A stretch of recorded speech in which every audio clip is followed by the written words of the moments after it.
അസ്സലാമു അലൈക്കും വറഹ്മത്തുള്ളാഹി വബറകാതുഹു. സൂറത്തുൽ ഫാത്തിഹ കൊണ്ടുള്ള ആവശ്യപൂർത്തീകരണം. ഒരാൾക്ക് എന്തെങ്കിലും ഒരു ആവശ്യം നേരിട്ടാൽ മഗ്‌രിബ് നിസ്കാരത്തിന് ശേഷം അതേ സ്ഥലത്തിരുന്ന് എഴുന്നേൽക്കുന്നതിന് മുമ്പായി 40 തവണ ഫാത്തിഹ പൂർത്തീകരിച്ച് ഓതുക. ശേഷം ദുആ ചെയ്യുക. ആവശ്യം ഇൻഷാ അല്ലാഹ് നിറവേറും. ഭക്ഷണ വിശാലതയും ഐശ്വര്യവും വല്ലവനും ഉദ്ദേശിച്ചാൽ ഇശാ നമസ്കാരത്തിന് ശേഷം 28 തവണ ഫാത്തിഹ സൂറത്ത് ഓതി ദുആ ചെയ്യുക. നബി സല്ലല്ലാഹു അലൈഹി വസല്ലമ തങ്ങൾ പറഞ്ഞു, എൻ്റെ ആത്മാവ് ഏതൊരുത്തൻ്റെ അധീനതയിലാണോ അവനെ തന്നെ സത്യം.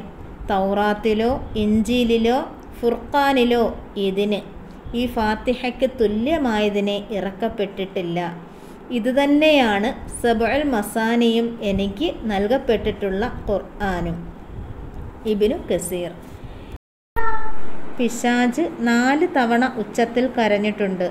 അതിലൊന്ന് അവൻ ശപിക്കപ്പെട്ട സന്ദർഭം, 2 അവനെ സ്വർഗത്തിൽ നിന്ന് പുറത്താക്കപ്പെട്ടപ്പോൾ, 3 മുഹമ്മദ് മുസ്തഫ സല്ലല്ലാഹു അലൈഹി വസല്ലമ തങ്ങൾ ജനിച്ചപ്പോൾ, 4 ഫാത്തിഹത്തുൽ കിതാബ് ഇറക്കപ്പെട്ടപ്പോൾ.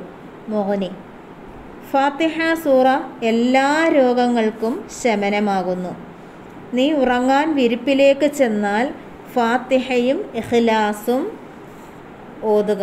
എന്നാൽ മരണമല്ലാത്ത എല്ലാത്തിൽ നിന്നും നീ സുരക്ഷിതനായി. ഇബ്നു കസീർ. അസ്സലാമു അലൈക്കും വറഹ്മത്തുള്ളാഹി വബറകാതുഹു.